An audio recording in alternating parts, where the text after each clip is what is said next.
지금 우리들은 계시록의 두 번째 시간을 맞이했는데요. 이 계시록은 논란이 많고요. 그리고 또 이단들의 온 산이 기도합니다. 그런데 우리는 누가 주의 마음을 알아서 주를 가르치겠느냐 하신 대로 계시록을 주신 하나님 아버지의 마음이 뭔가, 그 의도가 뭔가, 이 원리, 여기에 입각해서 계시록을 우리는 대해야 되고 또 해석해야 됩니다. 그리고 계시록에서 사도 요한은 우리 주님을요 어린 양으로 이렇게 표현하고 있는데, 복음서에서도 그리스도를, 하나님의 아들 그리스도를 어린 양으로 표현하고 있는 것은 이제 세례 요한만이 그렇게 기록을 하고 있습니다. 우리가 지금 논하고 있는 대로 어린 양을 알기 위해서는 우리가 구약 성경으로 가봐야 되는 거죠. 조석으로 하나님의 그 언약을 잊지 않기 위해 조석으로 어린 양으로 상번제를 드리라고 하는 근거가 거기에 있다는 거죠. 그리고 더 더듬어 올라가면은 세상에 죄가 들어오자 아벨의 양의 첫 새끼로 하나님 앞에 이렇게 제물을 드렸더니 하나님께서 아벨과 그의 제물을 받으셨다. 여기까지 올라가게 되는 겁니다. 그러니까 우리는 성경은 정말 구속사구나 하는 것에 확고하게 되는 거죠.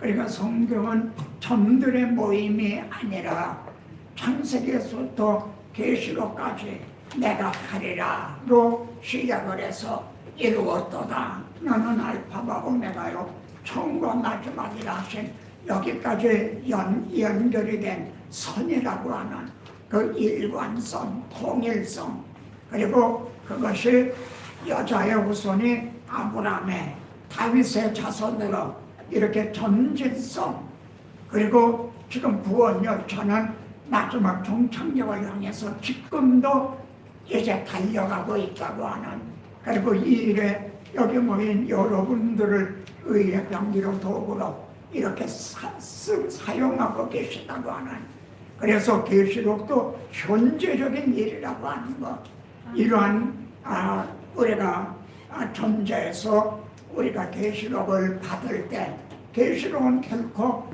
난해하거나 어려운 일이 아니다.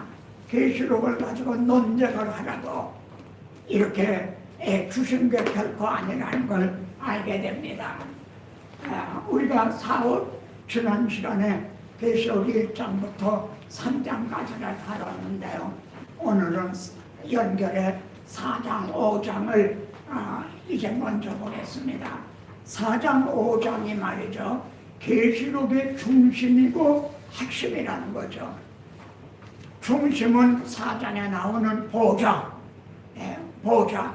그리고 핵심은 5장에 나오는 어린 양이라는 거죠.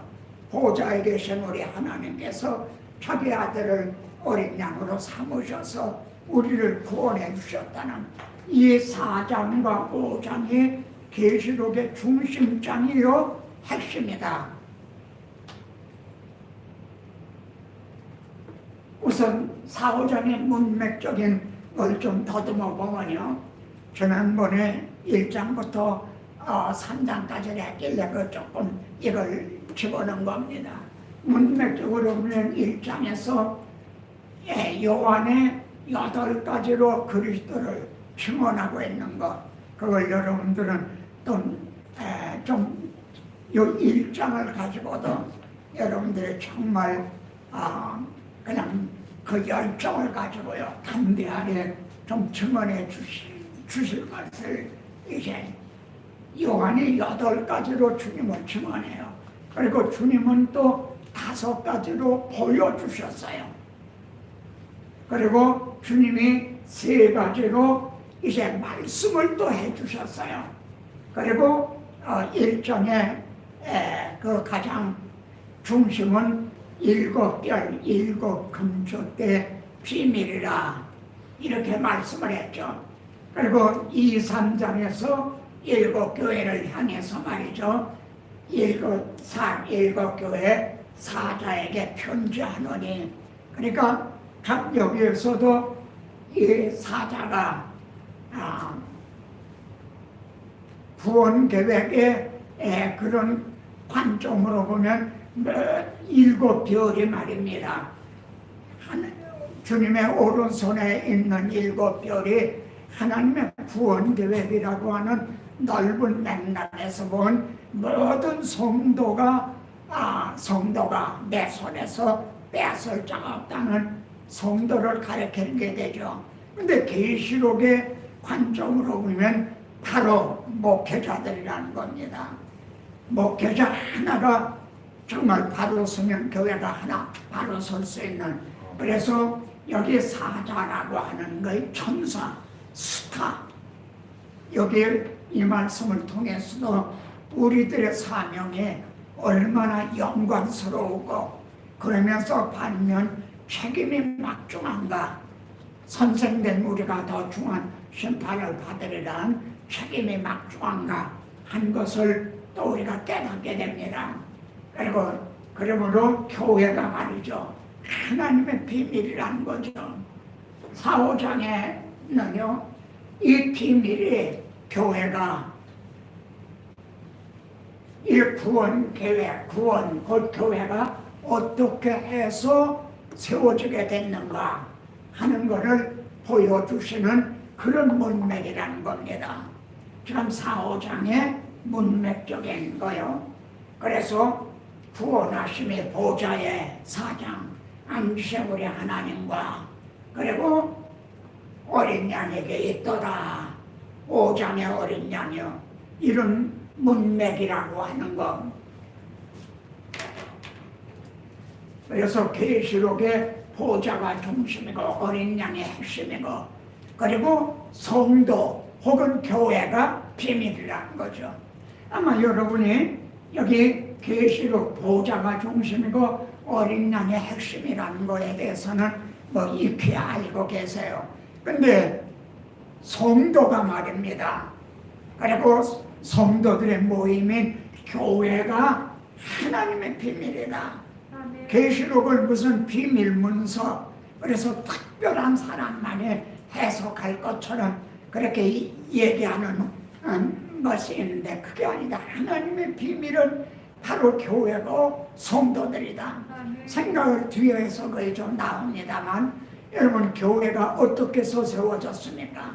내가 이 반석 위에 내 교회를 세우리라. 어떻게 세워주셨어요? 하나님의 우리와 함께 계심이라 임마누엘을 하셨어요. 하나님이 우리와 같은 이 낮고 천한 인간의 몸을 입고 말이죠. 그리고 이제 말구육간에 오셔서요, 십자가에 죽으심으로 나는 대접받기 위해서 온 게 아니다. 대속 제물이 되기 위해서 왔다. 나는 양을 위해서 생명을 버려라. 이렇게 하셔서 성도들이 잃어버린 자를 이제 구원을 얻게 된 거죠. 그리고 한 사람 한 사람이 태어난 그들의 공동체가 교회니, 이렇게 교회가 세워지고 우리가 구원 얻게 될 걸 천사들이 알았단 말인가. 에베소 3장에 본 천사들에게도 몰랐다는 거예요. 예? 이게 얼마나 엄청난 비밀이고 참 하나님의 지혜인가 하는 걸 알게 됩니다. 그래서 이게 성도가 비밀이다. 교회가 하나님의 비밀이다. 다른 말로 표현하면 성도 한 사람 한 사람이 그리고 그들의 공동체인 교회가 하나님의 가보라는 게 가보. 사실 이사야에서 보면요, 왕관이 되리라 그런 말씀이 나요. 왕관같이. 한번 이사야서에서 찾아보세요. 왕관이 되리라. 자, 그래 하나님의 우리의 구원은요, 하나님의 비밀이었고 하나님의 지혜로 이루어 주신 거라는 거죠. 임마누엘 하셔서 잃어버린 자를 찾아서요 찾기 위해 대속 제물이 되주셔서 그래서 이것이 하나 이렇게 행해 주실 것이 하나님 속에 감추어졌던 비밀의 경륜이고 여기 경륜이라는 말 속에는요 유대인들만이 아니라는 거죠. 이방인들까지도 둘을 하나 되게 중간에 막힌 나무를 오셔서 하나 되게 하실 것. 이 비밀의 경륜 속에는 에베소서의 문맥으로 보면은 그런 뜻이 있습니다. 사실 바울 당시에 가장 큰 어려움이 이슈가 말이죠. 이방인들도 구원 얻는다는 이 문제. 이게 도저히 유대인들은 이걸 받아들일 수 없었던 거죠. 용납이 안 됐던 거죠. 이게 그런데 바울에게 깨닫게 해주신 비밀의 경륜. 만일 바울에게 그리스도의 비밀, 복음의 비밀을 깨닫게 해주지 않았다면 누구보다도 바울이, 즉 사울이 이에 대해서 막 대항을 하고 아마 그랬을 사람일 거다. 이해가 되시죠, 부자님? 정말 하나님께서 우리 주님께서 주권적으로 바울의 그걸 깨뜨리시지 않았다면 누구보다도 바울이 앞장서서 스데반 집사를 죽이는데 앞장섰듯이 말이죠. 이 복음을 대항하는데 앞장섰을 사람이 그 사울이었다. 그런데 그 바울에게 내가 그리스도의 비밀을 깨달은 것을 너희가 알 수 있으리라. 이 하나님 속에 감추었던 비밀의 경륜을 깨닫게 해주셨어요.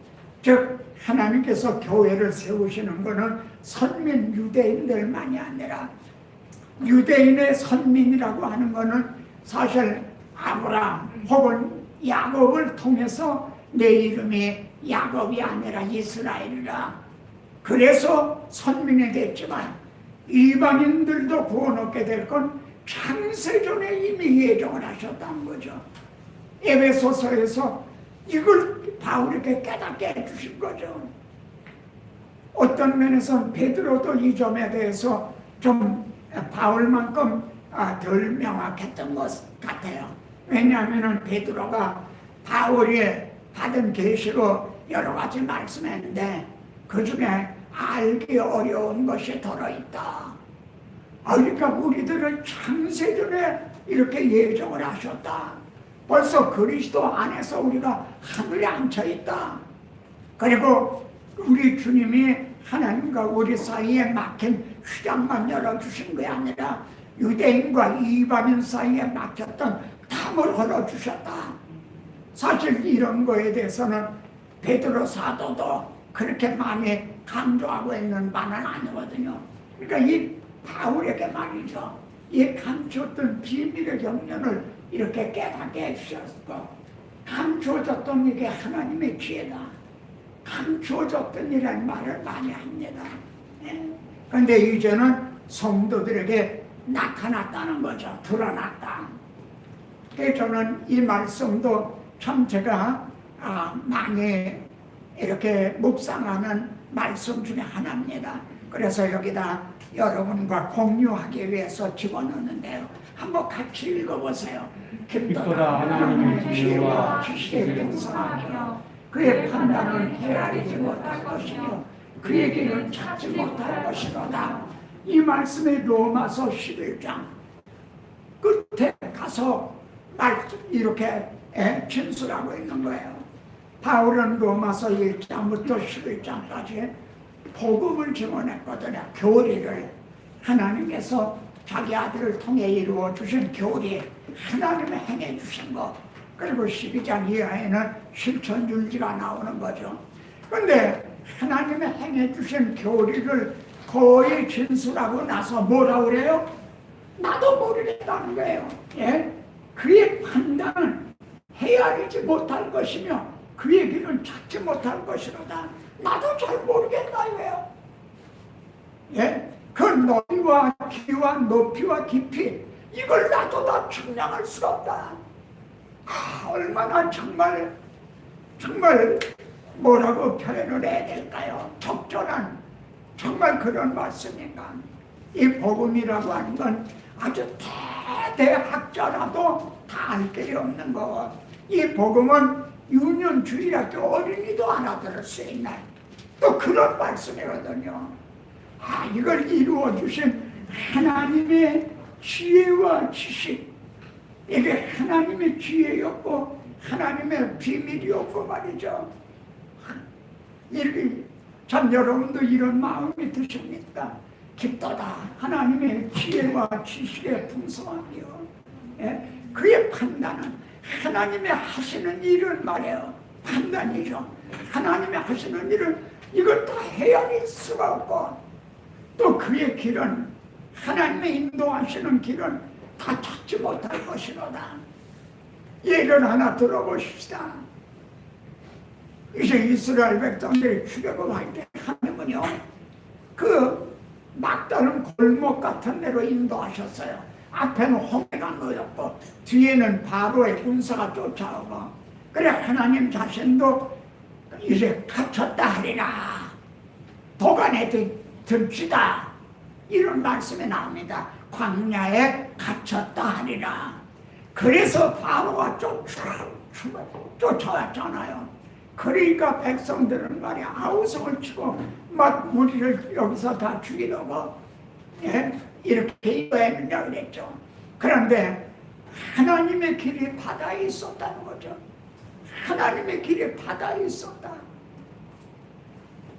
하나님의 길이 물속에 있었다는 거, 그걸 누가 알았느냐? 무너지는 아무도 아는 사람이 없었다는 거죠. 마찬가지로 우리는 지금 옛날 예적 얘기를 하고 있는 게 아닙니다. 지금 오늘의 얘기, 여러분들의 한 사람 한 사람의 앞날에 대한 하나님의 이제 판단, 하나님의 길, 그것도 헤아릴 길이 없는 거죠. 그 박해자였던 사울을 복음 전도자가 돼서 복음을 위해서 잠수를 당하는, 순교를 당하는 바울이라는 영화 마지막 장면 보면 말이에요. 바울이 박해했던 사람들 감옥에 가두고 막 강제로 예수님 주님을 부인하는 말을 하게 했던 사람, 그 박해받았던 사람들이 다 나타나면서 바울이 순교당해서 갈 때 그들 바울을 환영을 하는 정말 그런 감격적인 장면으로 끝나고 있어요. 바울이 박해했던 사람들이 그 바울을 복음을 위해 순교당한 바울과의 만남, 그러니 그에게는 찾지 못할 거라다. 우리도 마음이 정말 숙연해지는, 조금 알았다고 지식은 교만하게 하며 하는 교만이라는 것이 조금이라도 머리를 이제 들 수가 없는 이제 그런 거죠. 자, 계시록에 20번 등장을, 요거는 제가 그냥 없는 걸, 여러분 교재 없는 걸 상기시키느라고 그냥 좀 다시 집어넣은 겁니다. 계시록에는 교회가 20번이 등장하는데 이 구속사적인 맥락을 여러분 요 한 카트만 가지고도요 정말 엄청난 진리, 그런 영광스러움이 여기에 더 담겨 있는 거죠. 여러분에게도 이런 말씀을 대할 때 그런 감격, 그런 게 있습니까? 제가 오늘 여러분에게 정말 아주 평생 제가 있을 때나 없을 때나 떠난 후에나 여러분이 늘 간직할 수 있는 그런 걸 제가 오늘의 마지막 시간이니까 수료식과 같지 않아요. 그래서 제가 책에다가 그 규절을 써가지고 사인을 해서 좀 드리려고 그래요. 제가 떠나도 그건 남을 거 아니에요. 그렇겠죠. 그게 이런 데 담겨 있어요. 무슨 말을 제가 써서 드릴까 기대를 하시기 바랍니다. 여기 보세요. 에덴 농사를 하나님이 창설을 하셨어요. 아니 천지만물을 지으셨는데 왜 또 에덴 농사는 왜 또 별도로 지으시냐 이거예요. 그리고 그 사람들을 지으신 사람을 거기 두시기 위해서요. 그러면 거기가 뭐예요? 그게 좁은 뜻에서는 아담아와의 스위트홈이죠. 그러나 구속사로 보면 이게 최초의 교회였던 거죠. 하나님의 나라, 교회였던 겁니다. 그 교회가 에덴에 있었다는 거죠. 근데 하나님께서는요, 아브라함에게 가나안 땅을 주신 걸 또 약속을 하셨잖아요. 왜 그랬냐면 내가 내려가서 그들을 애굽인의 손에서 건져내고 아브라함에게 언약하셨던 그 약속의 땅으로 데려가려 하노라. 만일 에덴에 죄가 들어오지 않았다면 가나안 땅을 주시겠다는 그런 약속이 출애굽도 다 필요 없는 거죠. 그렇지 않습니까? 그런데 이제 에덴이, 최초의 에덴이 파괴가 된 거죠. 죄가 들어오고 사망이 들어오고 저주가 들어오고 가시와 엉겅퀴와. 그래 하나님은 또 가나안이라는 약속의 땅 데려가려 하거라. 6월절 어린 양의 피로 구속한 그들을 거기다 두셨죠. 그러니까 여기가 제2의 에덴이었던 거죠. 바로 여기가 하나님의 나라고 또 구약 교회였던 거죠. 이 하나님의 하시는 일관성을 보시오. 그런데 주님은 나는 잃어버린 자를 찾기 위해서 왔다. 근데 잃어버린 자를 찾았는데 그들을 두기 위해서 내게 교회를 세우리라 그러시잖아요. 이 반석에 내 교회를 세우리라. 그리고 이 맥락의 마지막에 가서 보라 하나님의 장막에 사람들과 함께 있으네.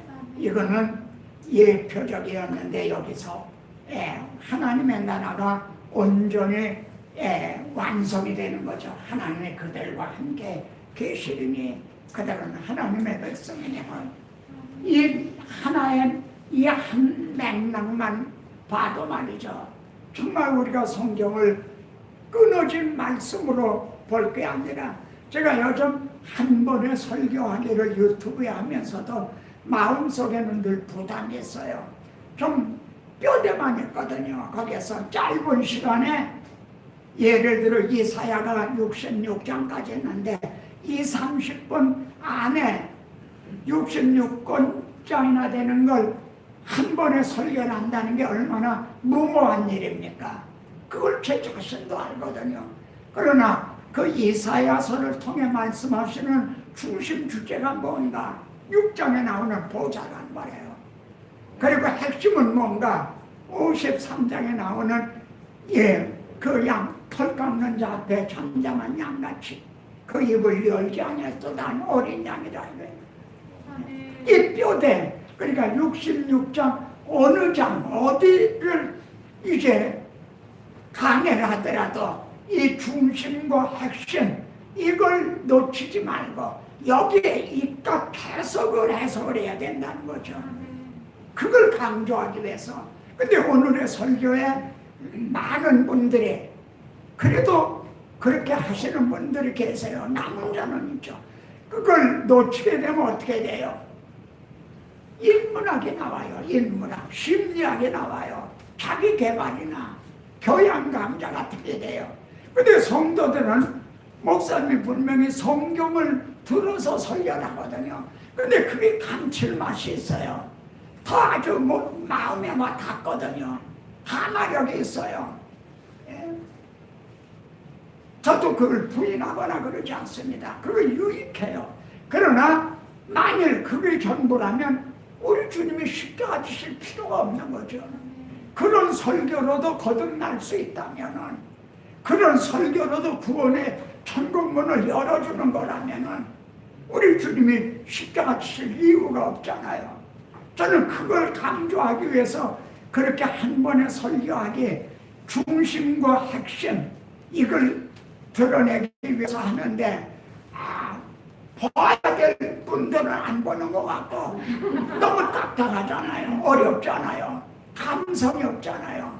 지적인 면 이런 것만 있지 적용면이 별로 없고 그러니까는 이게 저는 그렇게 하면서도 마음에는 부담이 있는 거죠. 정말 이렇게 계속 해야 되나 예? 그래서 교회로 시작해 교회로 마치는 것이 계시록의 계시록이고 그게 또 성경이에요. 지으신 사람을 에덴에 두시고 교회로 시작을 해서 참 계시록에 가가지고 이제 하나님의 장막의 사람들과 함께 있으니 그러니까 교회로 시작해 교회로 마치는 것이 성경이고 또 그것이 계시록인 거예요. 그리고 이 교회가 교회 구성원들인 성도 하나하나가 하나님에게는 보배라 이거예요. 시편 16편에 땅에 있는 성도는 존귀한데라.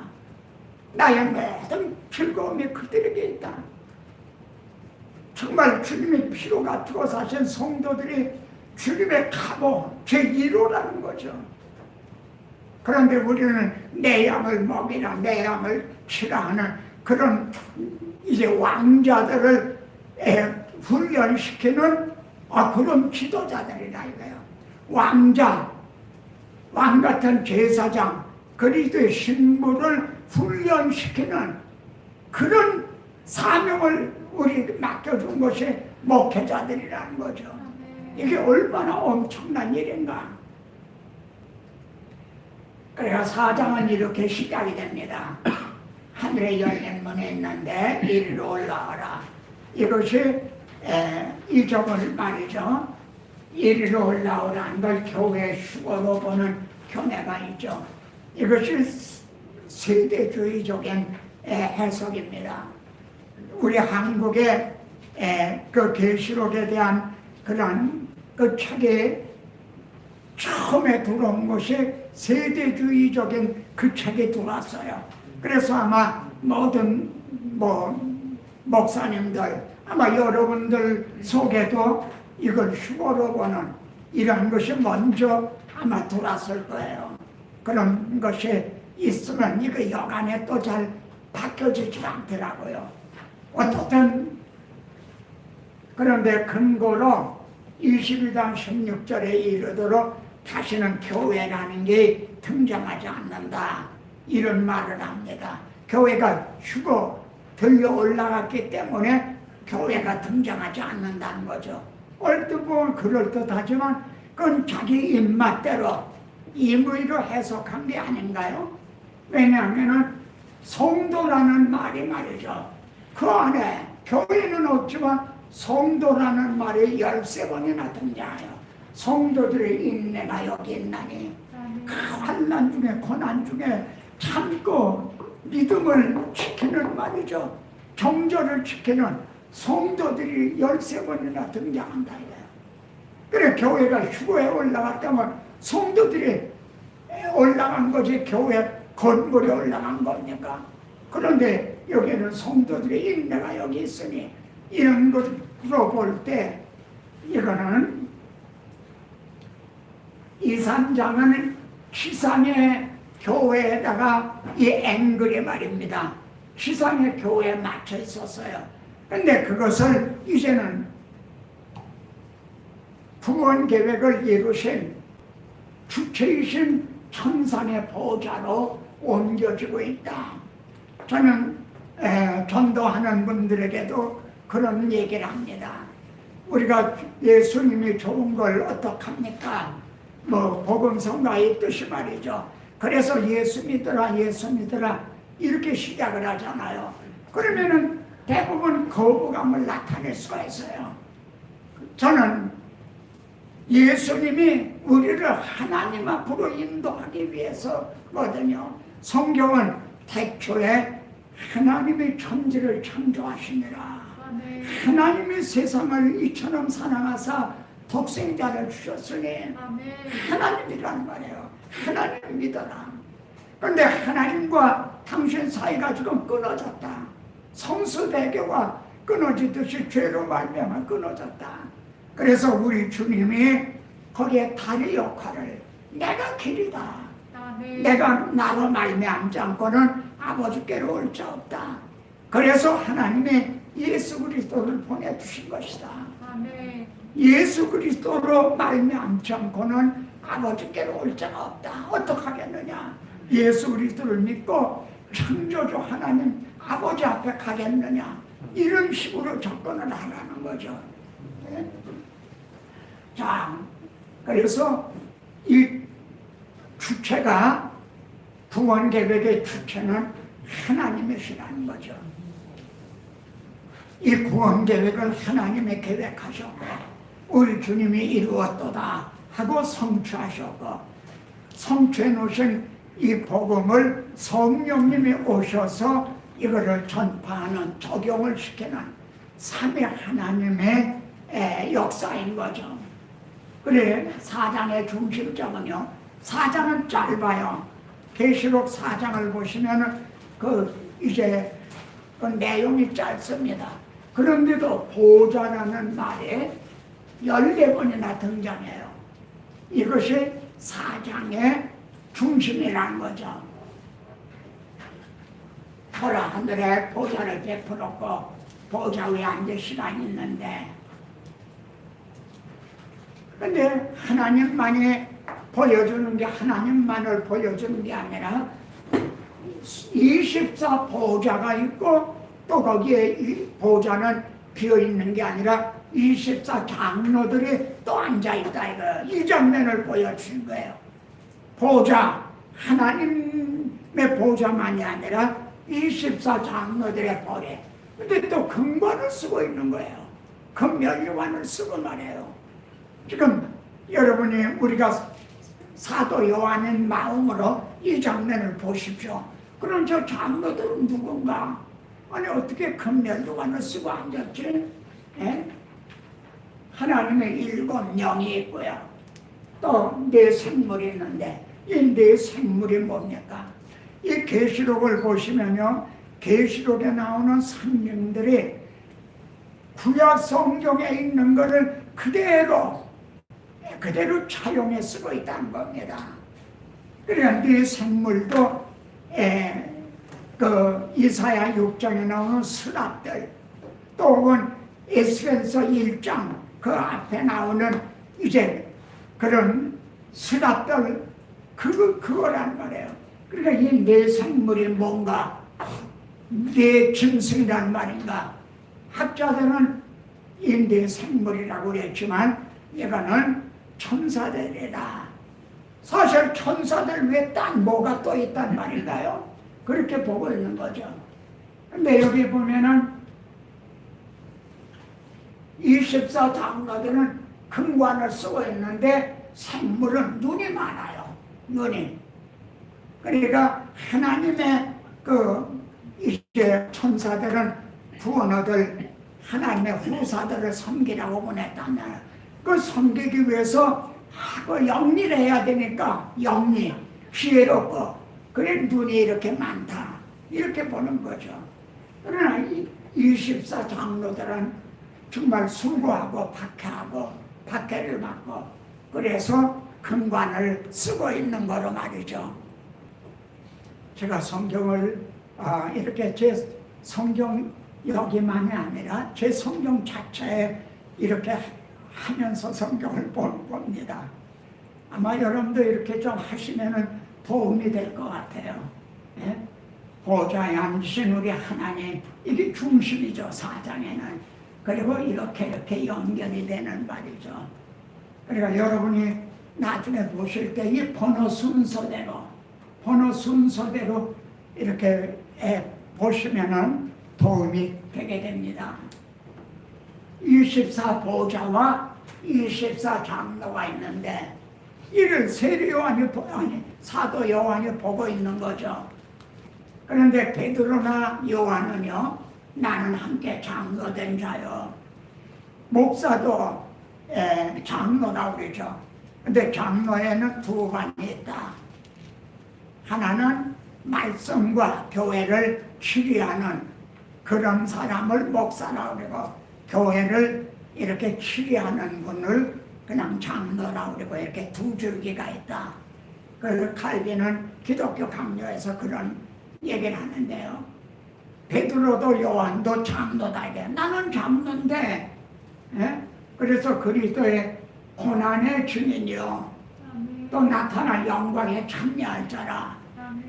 그런데 내가 그 영광에 참여하기 위한 소망을 가지고 있는데 저 24 장로들은 누구야? 도대체 누구야? 내가 있어야 될 자리 아닌가? 그렇게 생각할 수가 있다는 건. 근데 바울은 그리스도 예수 안에서 함께 하늘에 앉히시네. 그렇게 얘기하죠. 그리고 왜 24라고 그러는가? 보면은 이스라엘 자손의 12지파의 이름과 또 어린 양의 12사도의 이름, 그러니까 구약의 하나님의 그 남은 자들, 신약의 남은 자들, 그래서 24장로.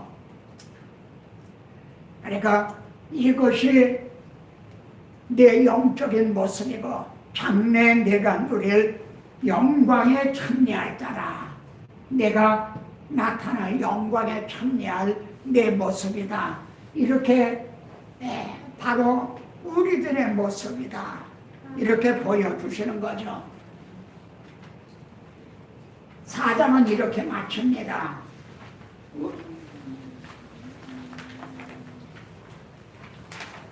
만물을 지으신 자시라. 창조주 하나님으로 마치고 있어요. 그 4장의 말입니다. 창조주 하나님으로 마치고 있어요. 저는 여기에서 말이죠, 창세기의 1차 독자는 누굽니까? 창세기를 모세가 기록을 해서 1차 독자는 누군가? 바로 출애굽을 한 1세대들인 이스라엘이죠. 출애굽을 한 1세들. 그들에게 모세는 이렇게 말하고 있는 겁니다. 우리들을 애굽 바로의 노예에서 이렇게 해방시켜 주신 분이 누군 줄 아느냐? 태초에 하나님이 천지를 창조하시니라. 바로 이분이 우리들을 바로의 노예에서 해방시켜 주신 분이시다. 같은 맥락에서 우리를 구원해 주신 분이 누군 줄 아냐? 천지 만물을 창조하신 창조주 하나님. 우리를 구원하신 분은 창조주 하나님이시다. 그래서 제가 요즘 기도에 이 말씀을 많이 붙잡고 기도를 합니다. 하늘에 계신 너희 아버지, 주님의 산산수훈에서요, 하나님의 너희 하나님, 너희 아버지시다. 은밀한 중에 보시는 네 아버지다. 너희 아버지만이 아니라 바로 네 아버지시다. 이런 말씀이 여러 번 나옵니다. 어떻게 해서 하나님의 우리들의 아버지가 되고 내 아버지가 되는 게 가능해졌는가요? 바로 주님은 이를 위해서 대속 제물이 돼 주신 거죠. 6월절 어린 양이 돼 주신 거죠. 6월절 어린 양으로 출애굽을 시켜주신 분이 창조주 하나님이고, 우리들을 자기 아들을 6월절 어린 양을 삼으셔서 이렇게 해주신 분이 너희 아버지, 네 아버지.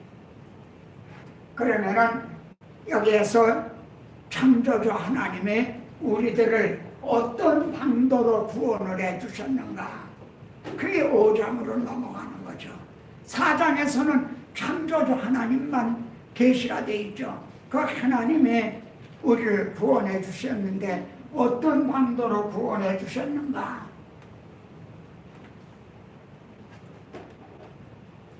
저는 5장을 계시록의 심장이라 이렇게 말합니다.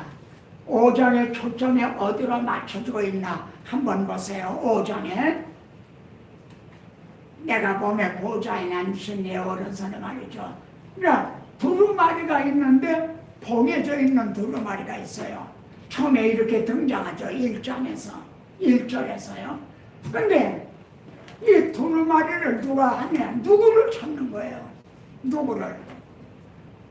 여러분, 어느 말씀에 누가 그 두루마리를 펴며 할 때 여러분에서 번개 치든 말이죠. 어느 말씀이 지금 떠오릅니까? 네. 오라, 나는 공고한 사람이로다. 이 사망의 몸에서 누가 나를 건져주랴. 누구를 찾잖아요. 로마서 7장은 자기 힘으로 말이죠. 하지만 아무리 원하는 선은 이루어지지 않고, 그래 나중에는 누구를 찾잖아요.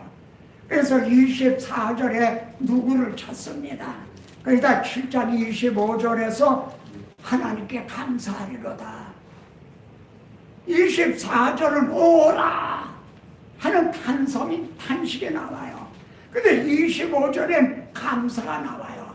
왜냐하면 하나님이 그 누구를 보내주셨기 때문에요. 그리고 그 누구를 만났기 때문에 감사가 나오는 거죠. 그러니까 여기서 누가 두루마기를 펴며 거인을 떼게 합당하냐? 누가 우리를 구원해 주실 건가? 우리 죄를 누가 다 이걸 해결해 줄 건가?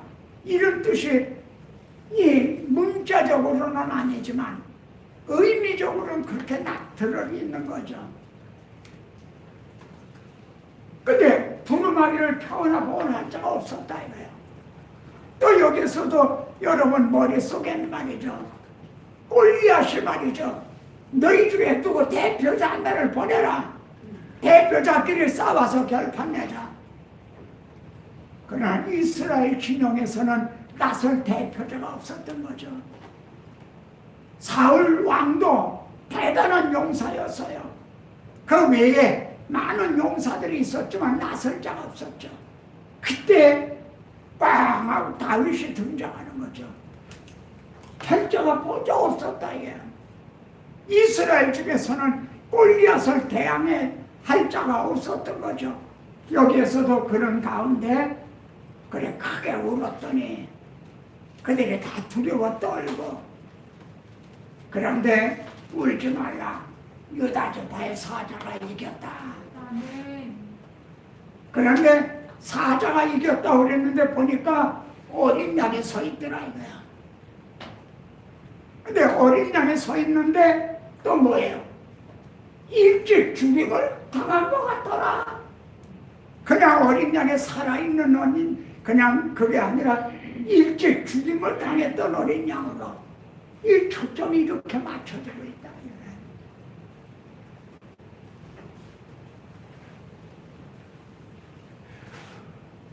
그러니까 봉헌 책으로 시작을 했어요. 죽임을 당한 어린 양으로 이 초점이 이렇게 맞춰지고 있는 거죠. 이런 맥락을 쫓아서 보는 게 성경을 구속사적으로 보는 것 아니에요. 끊어진 말씀으로 보는 게 아니라. 자, 그러면 5장은 우리의 시선을 어디로 인도해 주고 있는가? 맨 처음에 하나님의 봉헌책이 나오죠. 인을 뗄 자가 없었다 그랬죠. 요한이 크게 울었다 그랬죠.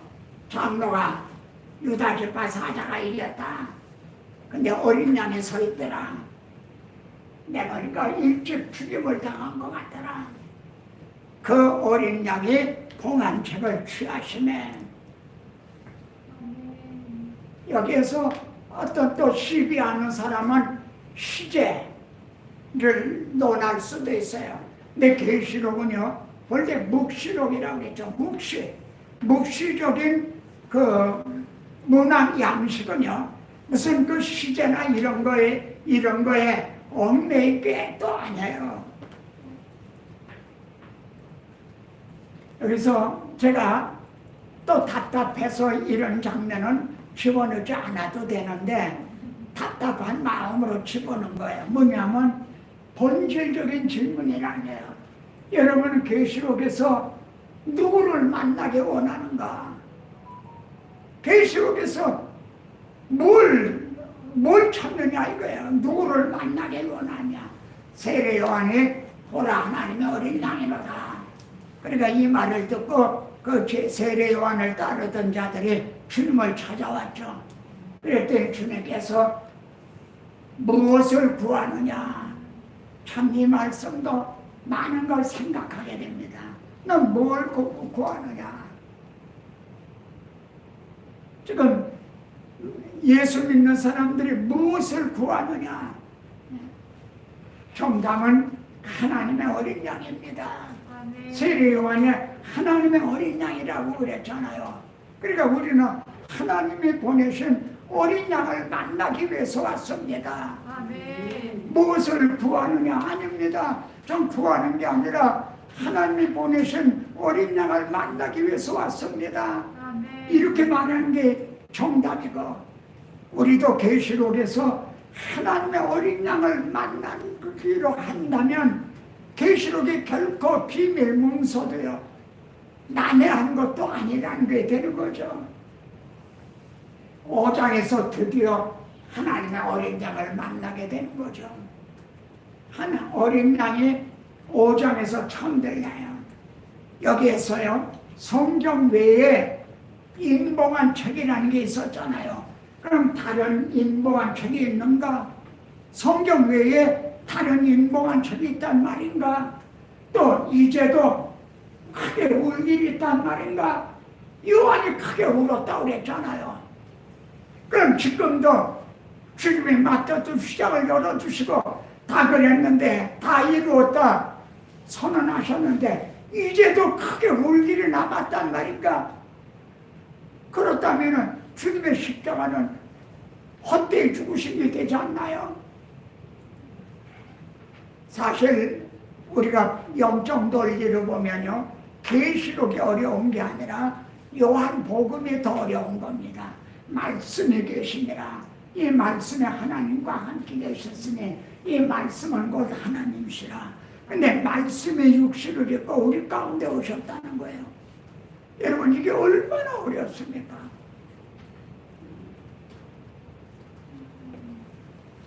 그러니까 요한복음에 확고한 사람, 구원에 확고한 사람에게 계시록은 주어진 거다. 만약 아직 구원에 확고하지 못하면은 그분은 계시록이 아니라 요한복음으로 먼저 하라. 복음을 먼저. 여기 어린 양의 계시록에는 30번이나 등장하는데 여기에서 첫 번으로 등장합니다. 어린 양이 서 있는데 첫 번 등장해요. 예? 일찍 죽임을 당한 것 같더라. 근데 여기에서 무슨 뜻이냐면 사도 요한은요 계시록 1장 1절, 2절, 5절에서 예수 그리스도라고 말하고 있어요. 어린 양이라고 말하고 있지 않아요. 무슨 뜻인지 이해가 되시오. 예수님이 바로 메시아 그리스도시다. 이런 말을 1절, 2절, 5절에서 증언하고 있다 이거예요. 그런데 여기 와서 어린 양이라고 처음 등장한다는 거죠. 어느 말씀과 결부가 됐어요. 인봉한 책, 죽임을 당한 어린 양과 결부해서 어린 양이라고 부르는 거예요. 여기 처음 등장한다는 거죠. 인봉한 책을 어린 양이 뗐다는 거죠. 그가 죽으심을 통해서요. 그러니까 여기서 어린 양은 요한복음의 그리스도 1장 계시록 1장 13절에서 대지상 같은 모습으로 나타나시잖아요. 이게 요한복음에 주님이 대제사장이 되셔서 자신을 제물로 드려주신 어린 양으로 드신 요한복음의 그리스도죠. 근데 사자는요 요한계시록의 모습인데 계시록 1장 15절에서는 발에 군화 같은 걸 쓰고 입에서 이한 검이 나오고 야정군 사령군과 같은 우리와 함께 세상 끝날까지 우리와 함께 계셔서 싸워주시는 그리스도. 계시록의 그리스도는 이제 어린 양이 아닌 사자와 같은 그런 이기신 분. 아멘. 그래서 여기도 노래를 하는데 찬양을 하는데 말이죠. 어떤 무엇을 찬양하는지 한번 화살표를 따라서 해보라 그랬어요. 어린 양이 나와서 보좌 있는지 오른손에 두루마리를 취하시니까 내 생물과 24장로들이 두루마리를 취하시니까, 예? 이 말씀에서 나의 뜻대로 내 뜻대로 마으시고 아버지 원대로 하옵소서, 이 말씀을 또 생각할 수가 있는 거죠. 주님이 두루마리를 취하실 수 거부하실 수도 있잖아요. 두루마리를 안 받을 수도 있잖아요. 취하시지 않을 수 있잖아요. 십자가를 거부하실 수도 있잖아요. 그러나 나의 원대로 마으시고 아버지 원대로 하옵소서, 어린 그거 취하시네. 내 생물과 24장들이 어린 양 앞에 엎드려서 말이죠. 뭐라고 노래합니까? 두루마리를 가지시고 인봉을 떼기에 합당하시도다.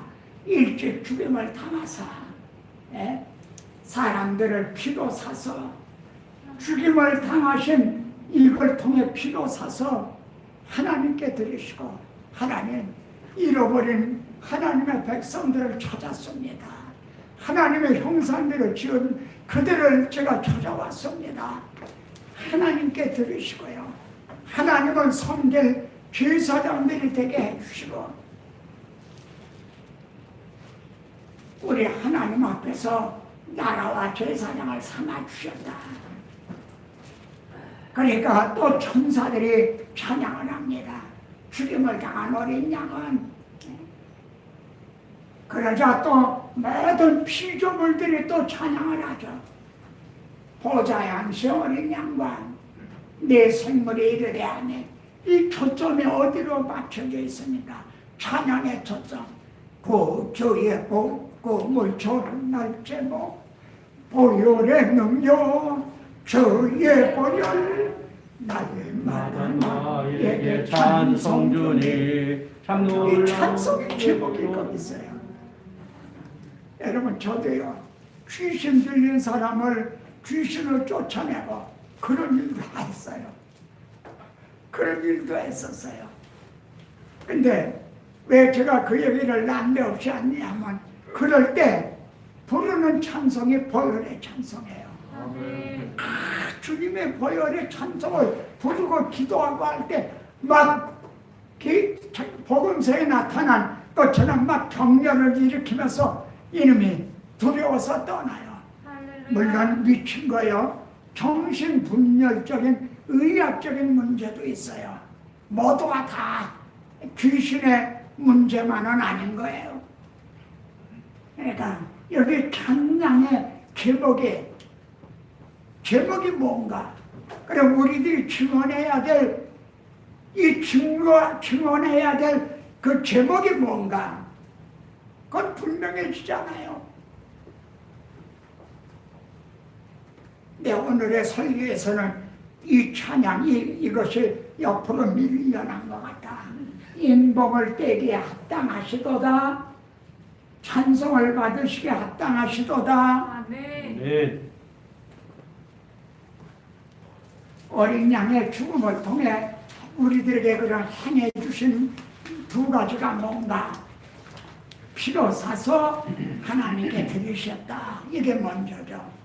왜냐하면 피로 사서 하는 말은 죄값은 사망 아니에요. 그럴 때 우리 대신 죽으심으로, 우리들을 피로 사서 대신 죽어주심으로, 우리의 죄를 속량하심으로, 그래서 하나님께 드리시고, 내 영혼 소생하며 자기 이름 위에 의를 인도하니 골짜기 두려웠네. 선한 목자 오 나의 목자여. 여러분, 저 시편 23편 보세요. 거기에 그게 나와요. 자기 이름을 위해서 우리를 의의 길로 인도하신다. 그게 무슨 뜻입니까? 하나님의 구원 계획에는 하나님의 이름, 하나님의 명예, 영광에 걸려 있다는 거죠. 자기 이름을 위해서, 하나님의 영광을 위해서 아담 하와가 더럽힌 하나님의 이름을 위해 자기 아들을 보내 피로 사서 하나님 찾아왔습니다. 잃어버린 자를 찾아왔습니다. 하나님께 드리시고, 그래서 그들을 하나님의 나라가 되는 거죠. 아멘. 파괴됐던 하나님의 나라가 회복이 되고, 그리고 이제 서랍들이 아니에요. 제사장들을 삼아주셨다. 여러분 계시록에 가서 아까 생물이라고 그랬죠. 그 구약에서는 서랍이라고 나오는데 계시록에는 생물이 등장해요. 그러면은 숙제, 계시록에 생물이 몇 번이나 등장하나 한번 찾아보세요. 그리고 마지막에 생물이 어디서 사라지는가 한번 그걸 더듬어 보세요. 생물이 하나님을 수종들어요. 하나님을 섬겨요. 그런데 어디서 사라지는가? 19장에요. 어린 양의 혼인기약이 이르렀다. 신부가 등장을 해요. 그러니까 서랍이 생물이 사라져요. 무슨 뜻인가? 이제부터는 하나님의 자녀들이 그리스도 신부가 섬기는 거지. 아멘. 예? 생물이 이제는 그건 둘러리라 이래. 둘러리. 예를 들어 건물을 지을 때 그걸 일본 말로는 아시바라고 그러는데 뭐라고 그러죠? 그걸 아시바. 이렇게 딛고 올라가는 거 있잖아요. 나무를 이렇게 빼서 올라가는 거. 거푸집. 거푸집이 아니고 비계라고. 뭔지는 아시죠? 이렇게 나무를 매서 거기에 매달려 페인트 치고. 근데 건물이 완성이 되면 그거 다 철거하잖아요. 그렇듯이 어린 양의 혼인기약에 이르러 신부가 등장하면 더 이상 생물은 이제는 더 이상 등장하지 않아요. 우리를 피로 사서 하나님께 드리시고요. 그래서 그들의 하나님의 나라가 회복이 되고 왕같은 제사장들을 삼아주신 아버지 하나님을 위하여, 하나님의 이름과 명예를 위하여. 그래서 죽임을 당하신 어린 양, 이렇게 행해주신 어린 양을 천기와 영광과 찬송을 받으시게 합당하시도다. 아멘. 내 생물은 아멘하고 장로들 엎드려 경배하더라. 이렇게 수종들던 생물이 언제 이제 사라지는가, 퇴장을 하는가. 그리스도의 신부가 등장한과 동시에 개혁주의에서는요, 인봉한 책을 하나님의 구원 계획으로 그렇게 이제 보고 있습니다. 누구죠? 대구에서 목회하시는 그 총신 교수였던 누구예요? 권성수. 예? 권성수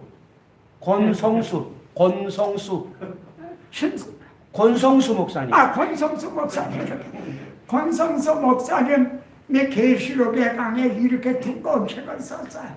근데 거기에도 보면 인봉한 책을 하나님의 구원 계획으로 이제 보고 있어요. 근데 여기까지만 하고 좀 쉬시다. 하나님의 구원 계획의 난제 그리고 비밀, 그게 뭐냐면은 창세기에서 내가 먹는 날에는 반드시 죽으리라고 하셨잖아요. 근데 먹었죠. 문제가 발생했죠. 죄가 들어왔죠. 사망이 들어왔죠. 그러니까 하나님께서 내가 하리라. 너는 반드시 죽으려는데 너가 해결하는 게 아니에요. 네가 먹었으니 내가 해결해라. 네가 해결해. 네 책임이야. 그러면 구원 얻을 사람 하나도 없죠. 하나님은 내가 해결해 주겠다. 할렐루야. 내가 하겠냐 그러셨잖아요. 문제는 하나님이 이걸 어떻게 해결해 주시느냐예요. 이게 난제와 비밀이에요. 어떻게 해결해 주셨느냐. 이게 난제 아니에요. 그리고 이게 감추어졌던 비밀이에요. 하나님의 구원 계획의 비밀. 좀 휴식을 하십시다. 하나님의 구원 계획에 있어서요, 난제가 뭔가, 그리고 감추어졌던 비밀이 뭔가 난제는 반드시 죽으리라 하셨는데 그걸 내가 하리라, 내가 해결해 주겠다. 이것이 하나님이 어떻게 해결해 주시는가, 이게 난제였고요. 또 그것이 하나님 속에 감춰졌던 비밀이고 지혜다.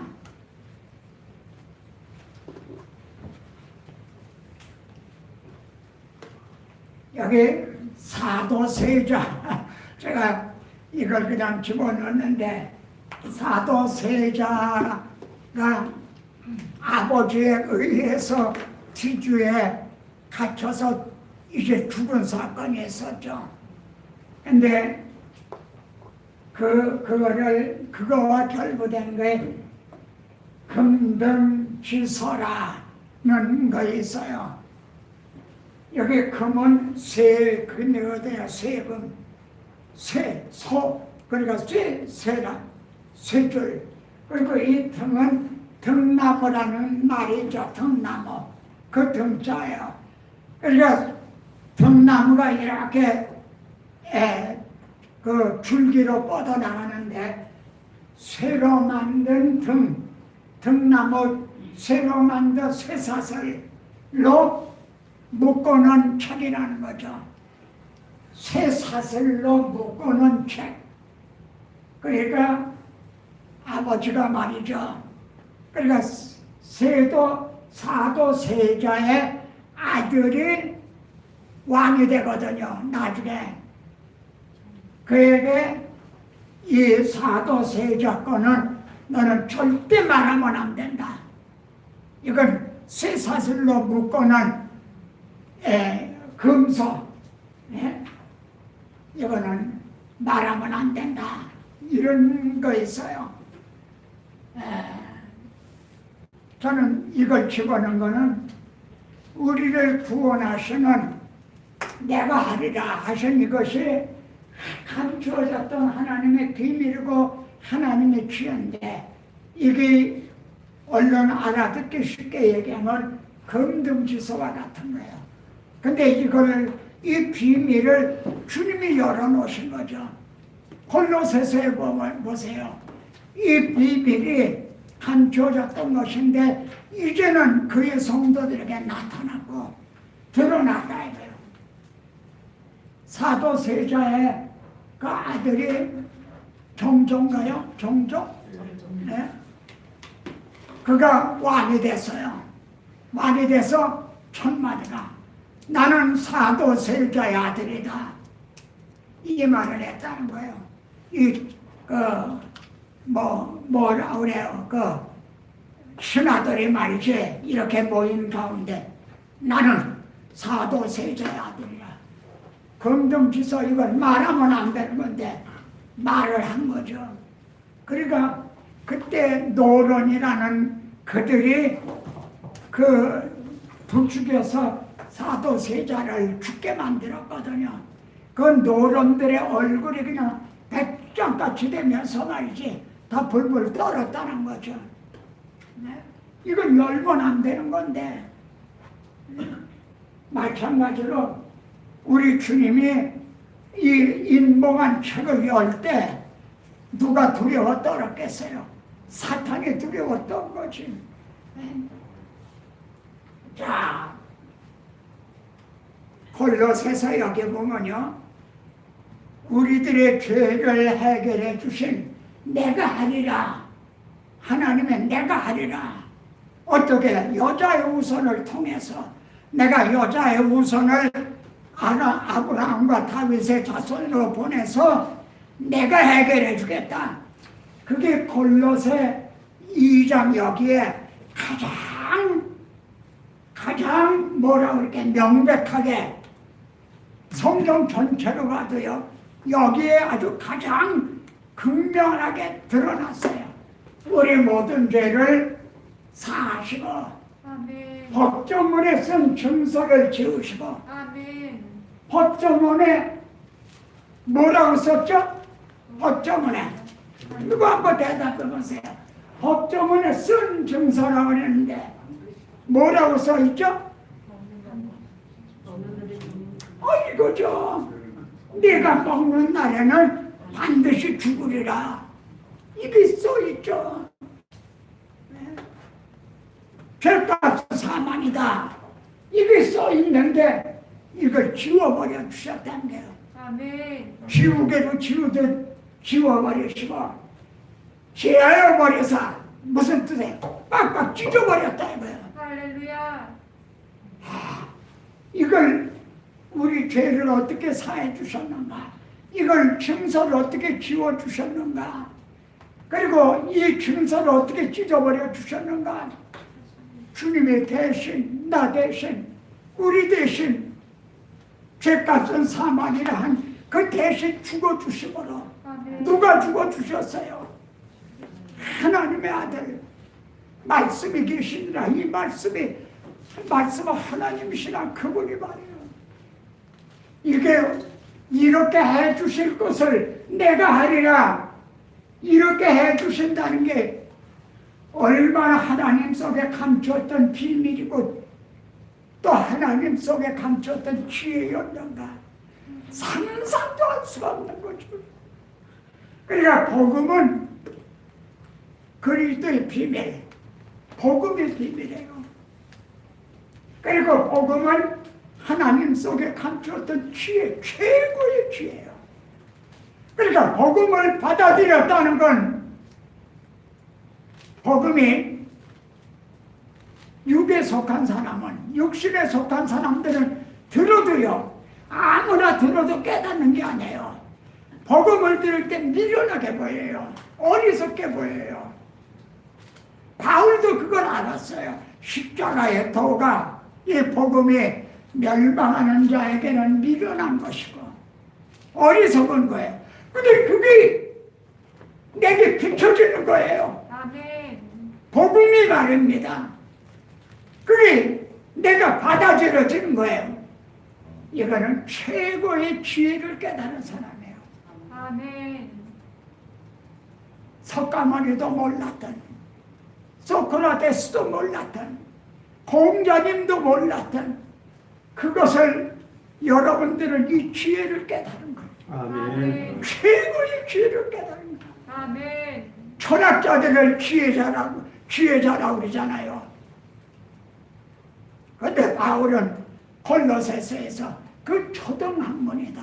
아멘. 아멘. 세상 사람들이 지혜자라고 하는 그건 초등학문이다. 아주 낮은 거라는 거죠. 이 비밀은 너희 안에 계신 그리스도시니 아멘. 골로새서에 있죠. 그러니 한 사람의 그리스도인이 탄생한다는 건 이 하나님의 비밀을 깨달은 거고 하나님의 지혜를 깨달은 거예요. 아멘. 이거 이렇게 제하여 버리시고 십자가에다 또 못 박으셨다. 그래서 저는요, 인봉한 책이 하나님의 구원 계획이에요. 그런데 좀 더 알아듣기 쉽게 말하려면 인봉한 책은 우리들의 죄를 해결해 주시는 하나님의 비밀 문서였다. 아멘. 비밀 증서였다.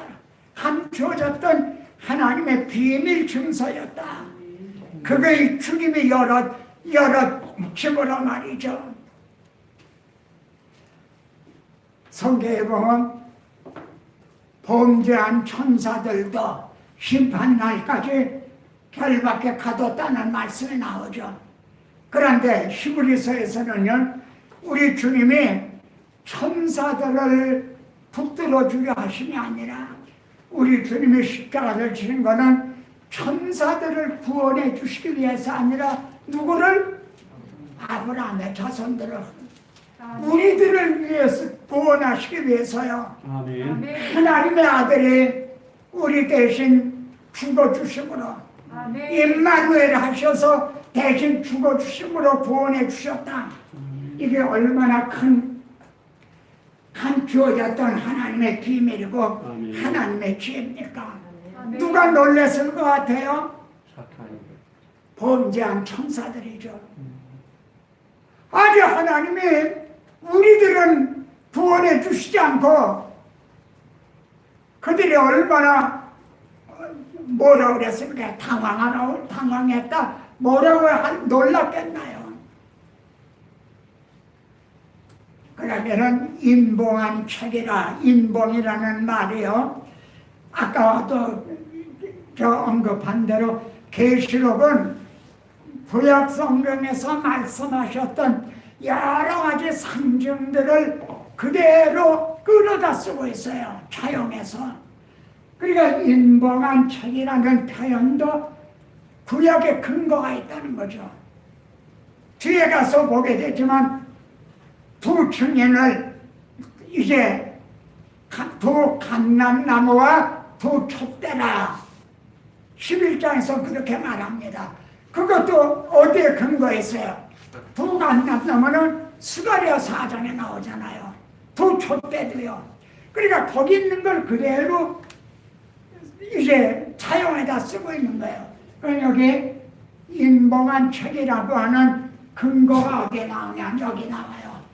에레미야 32장에 에레미야 보고 밭을 사라.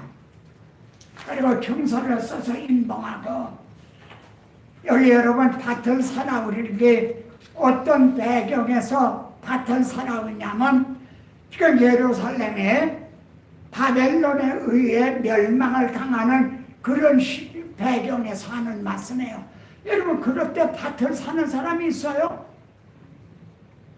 아니 지금 그냥 예루살렘에 멸망받아 성전도 불타고 백성들은 다 바벨론으로 포로로 끌려가고 아예 난리통에 밭을 사는 사람이 그런 정신 나간 사람이 있나요?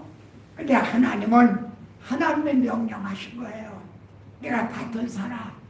그리고 증서를 써서 이걸 봉인을 해라. 이 근거가 여기 있어요.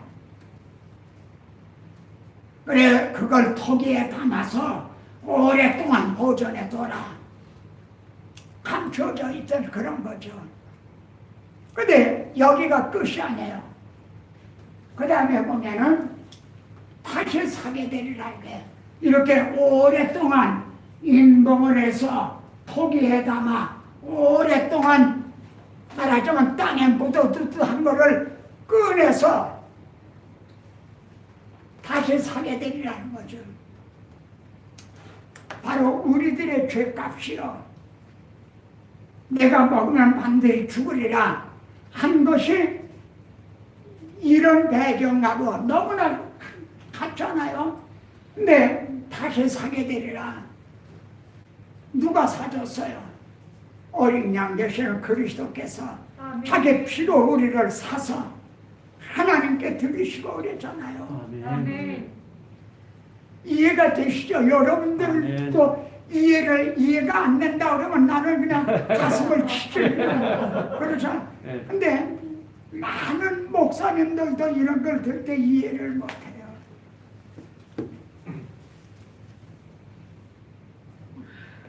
일찍의 죽음을 당해서 사람들을 피로 사서요 하나님께 다시 사게 되리라.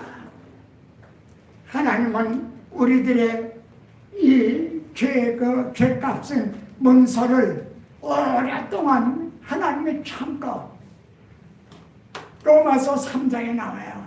하나님의 길이 참으시는 중에 그걸 토기에 담아 오랫동안 보존해 두신 것과 같았겠죠. 근데 그걸 드디어 자기 아들로 이걸 담당하게 함으로 그 인복을 떼게 하신 거죠. 그래서 만일 성경 외에 인봉한 다른 책이 있다면 어떻게 되겠어요? 이걸 무슨 규절이죠? 이제는 감추어졌던 건데 이제는 성도들에게 드러났고 인봉이 떼서 이제 다 드러났다는 거죠.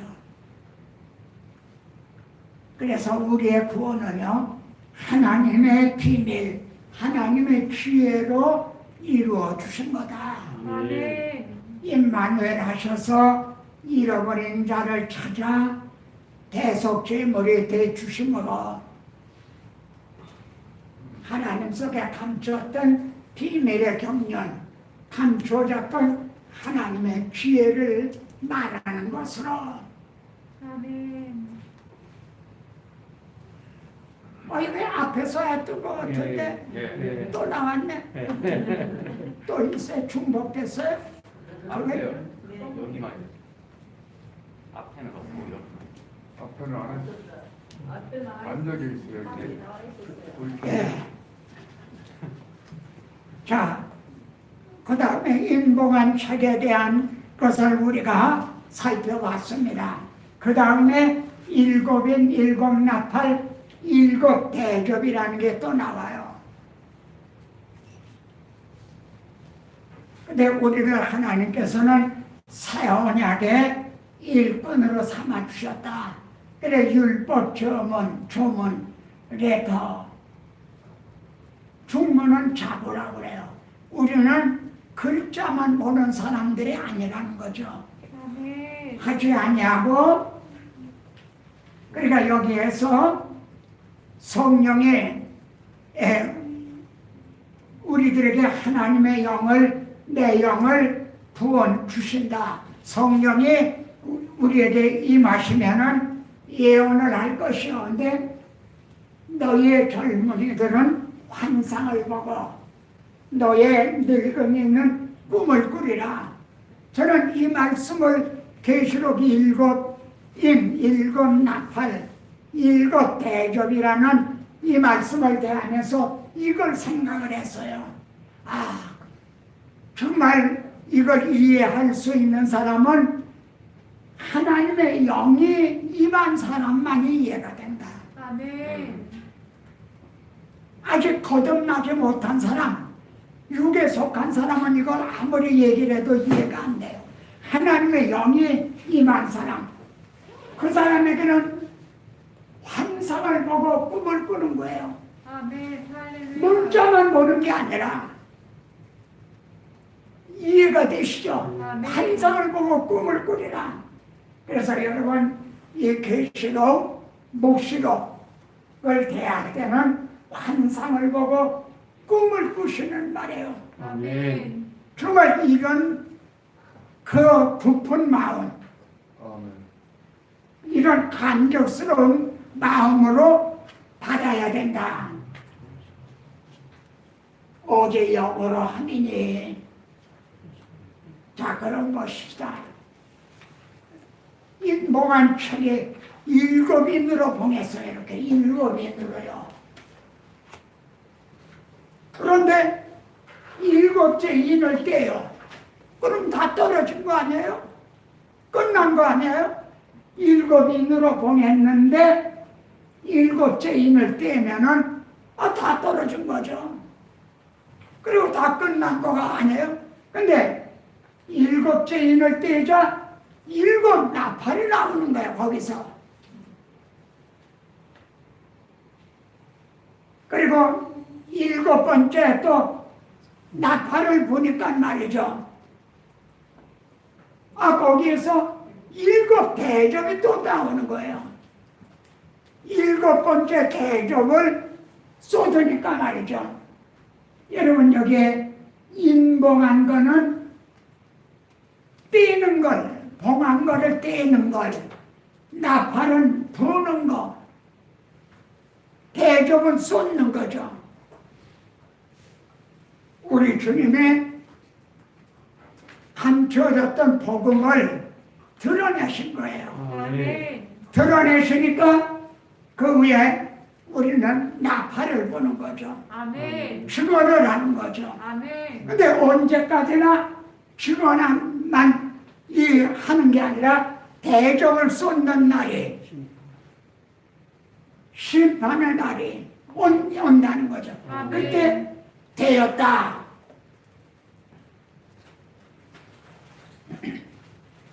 그리고 심판이 끝나게 돼요. 구원 계획을요, 알아듣기 쉽도록 이상 어떻게 계시하시는가? 복음은 감추어졌던 하나님의 비밀이고 지혜였다. 아멘. 근데 이제는 드러났다. 아멘. 그러니까 드러난 것을 너는 내 주인이 되리라. 아멘. 나팔을 보는 거죠. 그런데 언제까지나 나팔만 부는 거 아니라 대접이 쏟아지는 날이 진노의 날이 온다는 거죠. 아멘. 근데 또 놀라운 건 말이에요. 이전에 3대 절기와 홍안철의 병행, 이걸 지금 제목을 제가 바꿨죠. 제목을 좀 바꾼 그런 거를 여러분이 보실 때 어느 거가 더 이해가 더 되나 적절한가 그런 거를 한번 살펴보십시오. 3대 절기를 또 말씀했잖아요. 3대 절기는 6월절. 6월절에 우리 주님의 6월절 어린 양이 되주셔서 감춰졌던 이제 이 복음이 드러난 거죠. 이를 떼신 거야. 그러자 두 번째 절기가 오순절이죠. 6월절에 우리 주님이 십자가를 지셨고 오순절에 성령님이 임하셨죠. 그래서 성령이 임하시면 너희는 내 주인이 되라. 나팔을 불라. 아멘. 근데 그 다음에는 초막절이 오죠.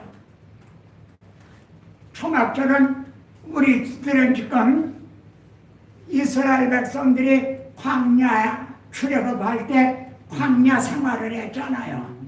그러다가 마지막 날에 명절 끝날에 약속의 땅에 들어가게 되는 거죠.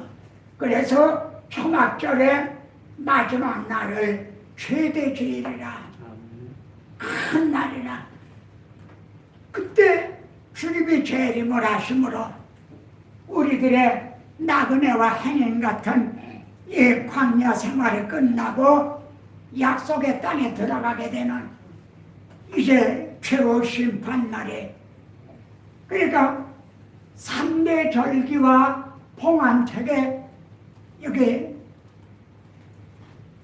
병행을 하고 있다는 거죠.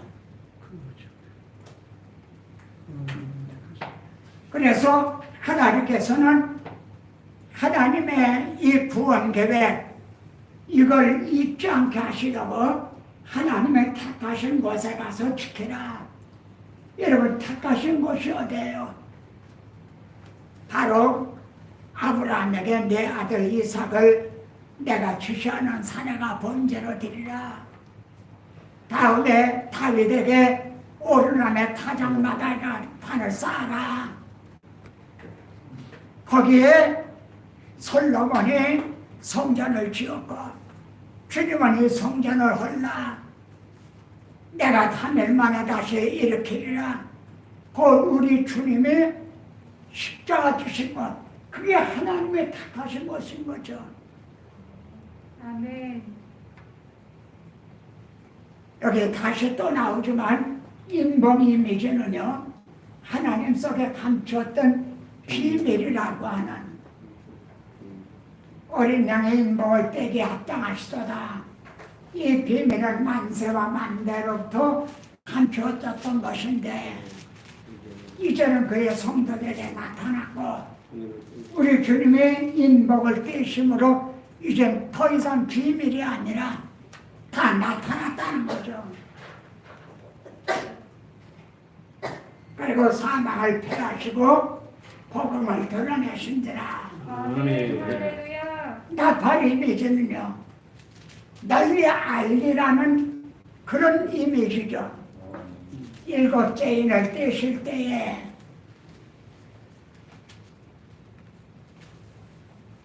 일곱째 인에서 7 천사가 7 나팔을 받게 되죠. 그러니까 이런 점도 우리가 옛날 얘기가 아니라 이제 여러분도 나팔을 받은 거예요. 아멘. 증인이라는 거지. 아멘. 널리 많은 사람이 알도록 나팔을 불라는 거죠. 아멘. 주님의 십자가상에서 이루었다 인을 떼셨는데 부활하신 주님은 너희는 이 모든 일의 증인이라.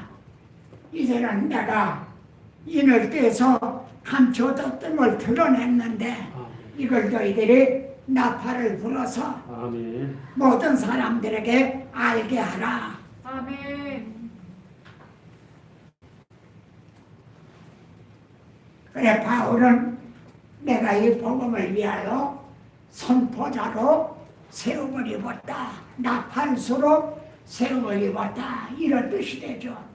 그 다음에 나오는 대적 이미지는요. 쏟는 거 아니에요. 대적은 쏟는 거. 하나님의 진노에 대적을 쏟으라. 일곱째 천사가 나팔 부는 말이죠. 거기서 일곱 대접이 나오죠.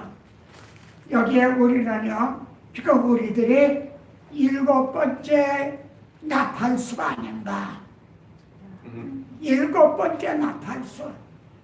예를 들어 오순절 다락방에 모였던 120문도들은 첫 번 나팔수라고 한다면은 바로 여기 모인 우리들은 일곱 번째 마지막 나팔수라고 할 수 있지 않나. 그 후에 대접이 나오는 거죠. 하나님의 진노를 가득히 담은 금대접을 일곱 천사들에게 주니 여기서 왜 금대접이라고 그럴까요? 그게 무슨 뜻인 것 같아요? 금대접. 이 진노, 심판, 이거는 상당히 부정적인, 거부적인 이미지가 있잖아요. 그런데 그게 하나님의 의로우신 심판이라는 거죠. 아멘. 하나님의 공의로운 심판이라는 거죠. 왜냐하면 자기 아들을 먼저 우리를 대신해서 자기 아들을 심판하시고 자기 아들에게 그 진노를 부으시고 그리고 오랫동안 나팔을 불면서 기다리고 계셨어요.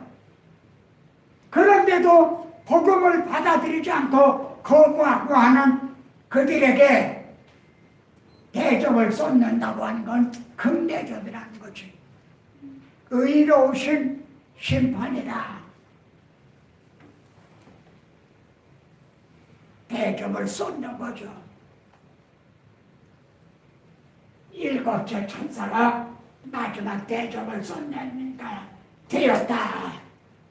그리고 심판이 끝나요. 여기 6장 17절에서 계시록을 보시면은 되었다. 그리고 심판이 끝나요. 그런데 지금은요, 아직은 은혜 받을 만한 때요, 구원에 나는 거죠.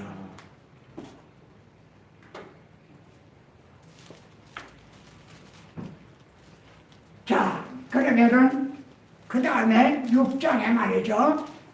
6장에는 일곱째 인 가운데 첫째 인부터 여섯째 인을 떼시는 그런 내용입니다. 내가 보면 어린 양이 일곱 인 중에 한 명을 떼시는데 10마리 있는데 그 탐자가 활을 가졌고 열동안을 받았고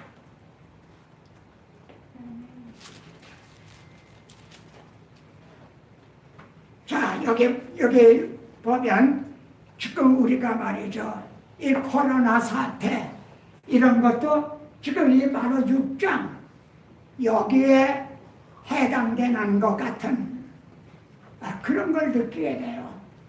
붉은 말 화평을 제하여 버리죠. 검은 말이 나와요. 기근이죠. 또 청황색 얼룩덜룩한 거 이건 사람의 죽은 피부 색깔이 근데 다섯째 인을 뗄 때 순교자들이 호소하는 게 나오죠. 여섯 번째 인을 뗄 때 큰 지진이 나서 해와 달에 그 징조가 나타나죠. 근데 여기서 우리가 하나 명백해야 될 점은요, 인을 뗄 때마다 나타나는 그 징조는 인공을 한 그 안의 내용, 그건 아니라는 거죠. 그게 아니다. 그거하고 혼돈을 하면 안 된다는 거죠. 그러니까 여기에서요, 2인부터 여섯째 인까지가 전부가 말하자면 재난이에요. 재앙. 그래서 어떤 분들은 이 첫째 인을 뗄 때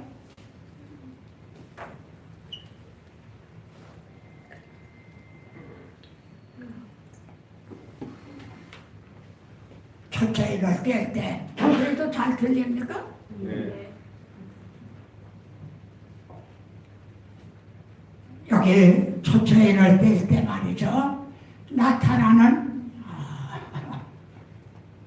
여기 첫째 인을 뗄 때 나타나는 신말도 여기와 같이 재난으로 해석하는 분들이 있어요. 저도 처음에 요한계시록을 처음에 강의할 때 이걸 재난으로 같이 봤었어요. 그러다가 나중에 이 계시록을 보고 또 보고 정말 보는 중에 여기에 흰말이 있는데 그 탐자가 활을 가졌고 멸류관을 받고 나가서 이기고 또 이기려 하더라. 이 말씀을 2, 3장에서 이기는 자는 이렇게 멸류관을 받으리라. 이 말씀하고 결부해서 복음을 전하는 것으로 나중에 이걸 바꿨어요. 처음에 쓸 때는 이것도 재난으로 왔다가 중보판을 낼 때는 이거는 복음 전도자들이라. 복음을 전할 때 이러한 재난이 또 따른다는 거죠. 왜냐하면은 복음을 받아들이질 않는 거예요. 대항을 하는 거야. 또 받아들이지 않는 그들에게 회개를 촉구하는. 여기 화를 가졌는데 화살을 가졌다는 말은 없다. 그래서 이건 복음 전도자가 아니다. 이렇게 보는 분들이 있어요. 근데 흰말을 탔다는 것은 개선 장군들을 의미하죠. 나중에 19장에서 주님이 흰말을 타고 바로 이 장면은 지금 여러분들이 흰말을 타고 그리고 나가서 이기고 또 이기려 하더라. 아멘. 나는 이렇게 이 말씀을 그렇게 나중에 바꿔본 거죠. 우리 주님은요, 지금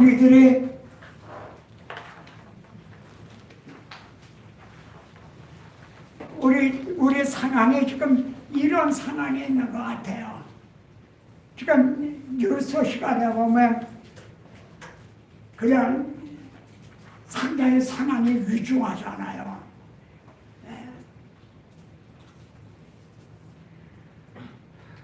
어디까지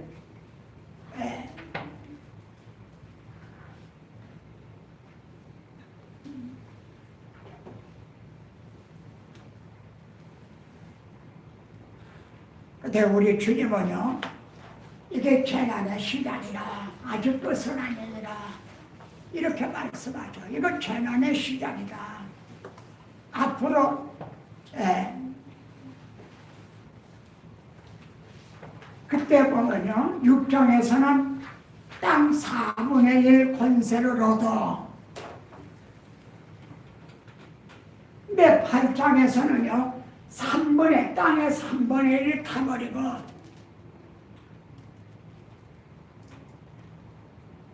재앙이 점점 강화가 돼 간다는 거죠.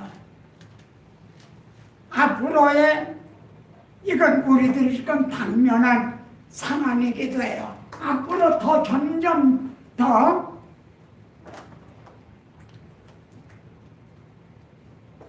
바이러스도 변이가 일어나서 점점 더 그렇듯이 6장에서는 4분의 1 권세인데 8장에서는 3분의 1을 점점 강화되고 있다. 누가복음에서는요, 사람들이 세상에 임할 일을 생각하고 무서워 무릎 기절하느니 이런 말씀까지가 나옵니다. 우리 시대에 이런 일들이 벌어지지 않겠는가? 그런데 이게 중요해요. 이 재앙에 죽지 않고 남은 사람들은요, 어떻게 해야 돼요? 회개해야 마땅하잖아요. 이런 재앙에 죽지 않고 남은 사람들은 마땅히 회개를 했어야 되는데 회개하지 않냐고 오히려 여러 귀신과 돈과 목숨의 우상에 절하고. 여러분, 이런 재앙이 오면요, 불교 신자들은 절로 가겠죠. 누구는 어딜 미신하는 사람들은 부탁하고 하려는지도 모르죠. 오히려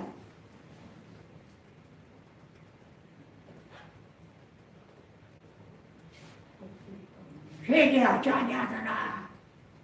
하나님을 비방하고 그들의 행위를 회개하지 아니하더라. 그러니까 요점을 좀 보십시오. 6장에서 4분의 1, 그러니까 8장에서는 3분의 1, 재난이 점점 더 가중해져요. 이거는 왜 하나님이 심판하시면은 단번에 심판하시지 않나요? 왜 이렇게 4분의 1, 3분의 1, 이거는 오래 참고 기다리시는데, 노아 홍수 때도요, 이게 노아 홍수 때 얘기예요. 노아 홍수 때도 120년이라는 회개할 기회를 주셨죠. 그토록 120년 돌아오지 않았죠. 여기에서도 4분의 1, 3분의 1 이런 재난이 닥치는데도 하나님은 참고 기다리고 계시는데 돌아오지 않는다는 거죠.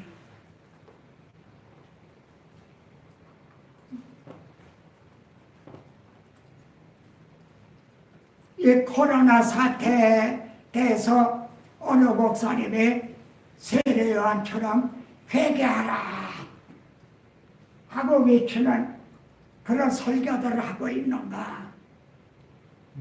아니면 코로나가 빨리 끝나게 해주십시오, 그렇게만 기도하고 있는 건가? 하나님은 오래 참고 기다리고 그런데도 끝내 복종하지 않는다는 거죠. 그래서 10장에서요, 9장까지 6죄인이 떼어졌어요. 그러니까 10장에서는 편호인 책이 있어요. 이거를 우선 크게 생각해 봅시다. 아까 5장에서는 인봉한 책이었잖아요. 근데 이게 인을 떼심으로 편호인 책이 된 거예요. 복음이 이제 드러난 거죠. 그래, 갖다 먹어라. 지금 우리들도 받아 먹고 있는 아멘. 그 다음에요. 내가 많은 백성과 나라와 강원과 임금에게 다시 예언하여 하리라. 아멘. 여기 다시 예언하여라는 건 뭐예요? 6장 8장에서 4분의 1, 3분의 1, 그 재앙으로는 회개하지 않는다는 거죠. 그리고 회개는 뭘 통해서만 돼요? 갖다 먹어라. 그리고 내가 예언을 해라. 다시를 전해라. 이걸 통해서만 가능해진다는 거죠. 아멘. 그리고 11장에서 갖다 먹어라. 다시 예언하리라. 그런 다음에 11장에서 또 주민에게 권세를 주리니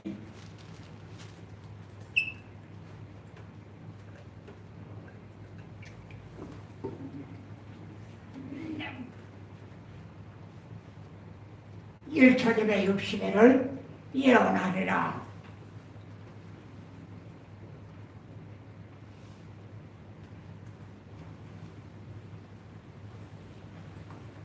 하나님은 전도에 미련한 것으로 믿는 자들을 구원하시를 기뻐하셨더라. 아멘. 이걸 바꾸어 말하면 뭐라고 표현할까요? 하나님은 재앙 같은 걸로 구원하시기를 기뻐하신 게 아니다.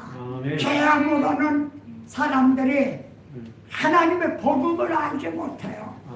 하나님이 행해 주신 간초였던 비밀, 지혜, 그거를 재앙을 통해서는 알 길이 없다는 거죠. 전도가 미련해 보이지만 구원을 얻게 하는 것은 전도를 통해서만이에요. 아멘.